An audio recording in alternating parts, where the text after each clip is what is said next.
Tahap kedua dalam Revolusi Perancis dikenali sebagai Convention 1792 hingga 1795. Pada 22 September 1792, Convention telah bertemu untuk pertama kalinya. Ini membawa kepada penubuhan Republik Perancis yang pertama. Pada awalnya mereka menghadapi tentangan dan juga persengketaan dalam negeri, di mana ahli Girondis, iaitu golongan sederhana yang mewakili kelas menengah yang kaya, bertentangan dengan satu lagi kumpulan, iaitu Parti Jacobin yang diketuai oleh Marat, Danton dan juga Robespierre, Maximilien Robespierre, yang mewakili golongan pekerja. Jadi dua parti dalam negara yang bertentangan, yang mempunyai ideologi dan mempunyai matlamat mereka sendiri. Itu cabaran pertama yang dihadapi oleh Convention. Dan perkara yang kedua, Convention ini juga menghadapi tentangan dari luar negara seperti Austria, England, Belanda, Prussia, Sardinia dan juga Spanyol yang membentuk gabungan untuk menjerang Perancis. Jadi dua ancaman ini berlaku dan terpaksa dihadapi oleh Convention 1792-1795 dan usaha mereka untuk mewujudkan sebuah negara yang bernama Perancis.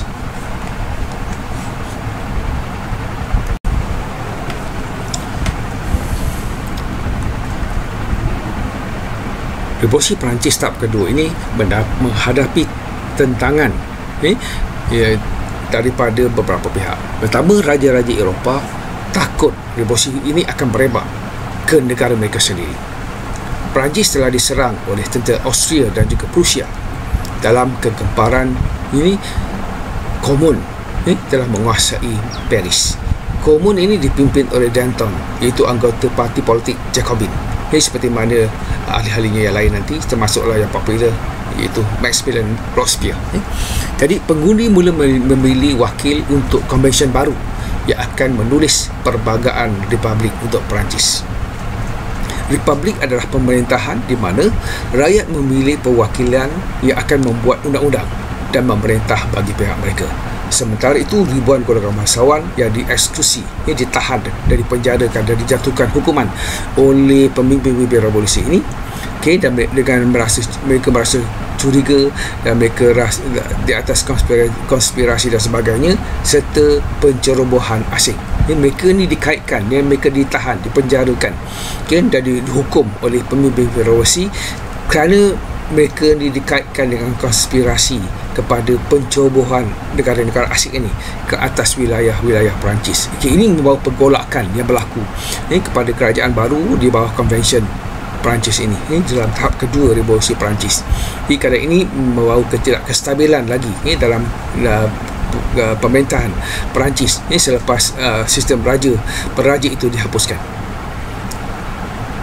Jadi pemimpin revolusi yang diketuai oleh Jacobin ini telah membuat undang-undang mereka sendiri dan mentadbir secara diktator untuk menentang ataupun menahan mereka-mereka yang disyaki menentang ahli-ahli revolusi ataupun menentang kerajaan revolusi ini.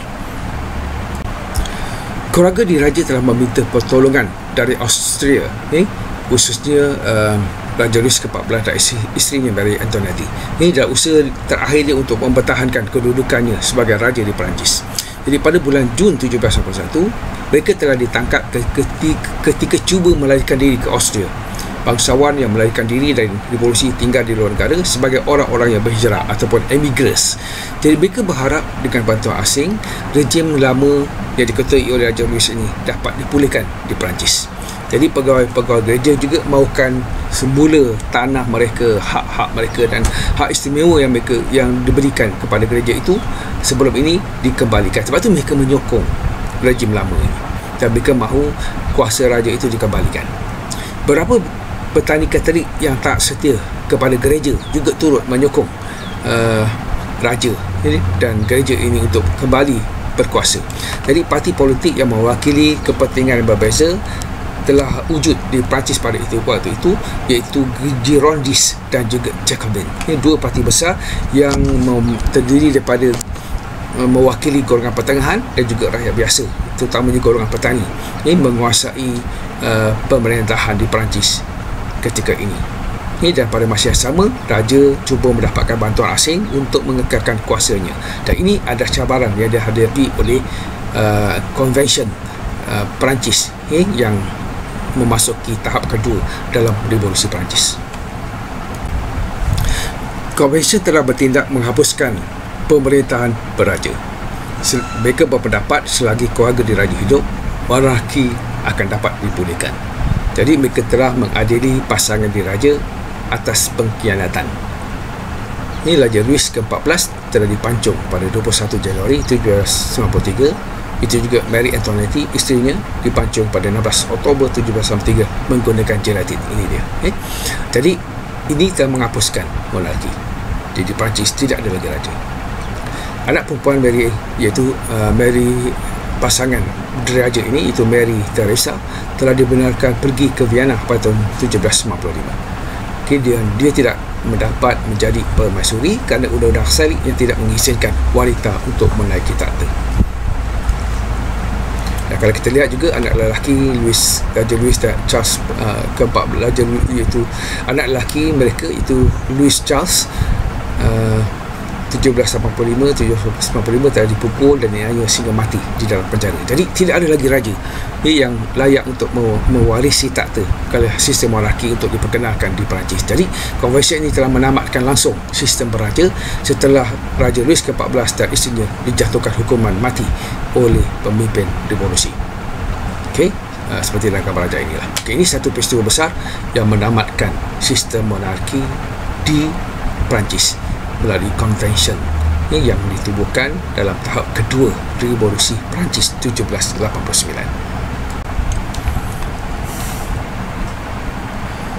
Selepas Raja Louis ke-14 dan isterinya dipancung, penentangan juga semakin meningkat di Perancis. Convention membuat menubuhkan pasukan tentera Perancis untuk mengalahkan gabungan asing yang menyerang wilayah Perancis.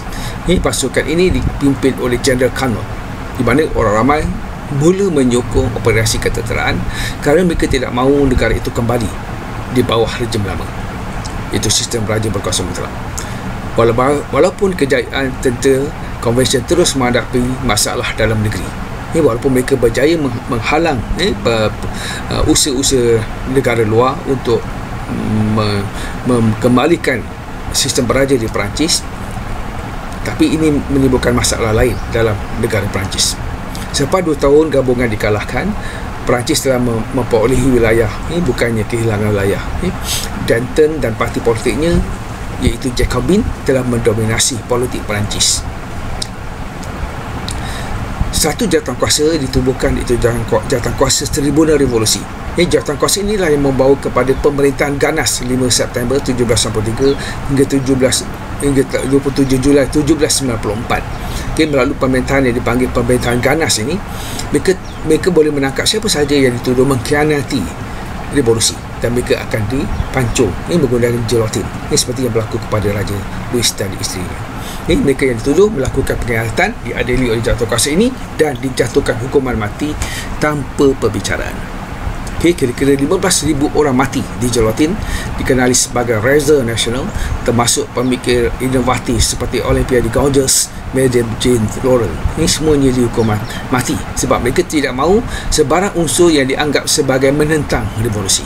Jadi siapa saja disaki menentang revolusi akan ditangkap tanpa bicara dan dijatuhkan hukum mati oleh tribunal ini. Salah seorang yang mengetuai tribunal ini adalah Maximilien Robespierre, dan akhirnya dia juga dipancung pada 28 Julai tahun 1794 kerana bimbang keganasan ini akan berterusan. Jadi dengan kematian Robespierre yang juga dianggap sebagai penentang revolusi dan dijatuhkan hukuman mati, maka berakhirlah zaman pemerintahan ganas di Perancis waktu ini. Itulah konflik politik yang berlaku setelah raja dijatuhkan. Tidak lagi setelah beraja di Perancis, dan mereka cuba untuk membina sebuah negara baru dalam satu sistem pemerintahan yang baru yang memberi kuasa kepada parlimen untuk menentukannya dan mewujudkan satu convention untuk mentadbir negara Perancis dengan berdasarkan undang-undang ataupun perlembagaan yang baru. Semua ini adalah proses demokrasi yang berlaku di Perancis. Kesan daripada apa yang dikatakan Revolusi Perancis 1789. Ini dah tahap pertama, tahap kedua. Dan kita teruskan selepas ini untuk tahap yang ketiga.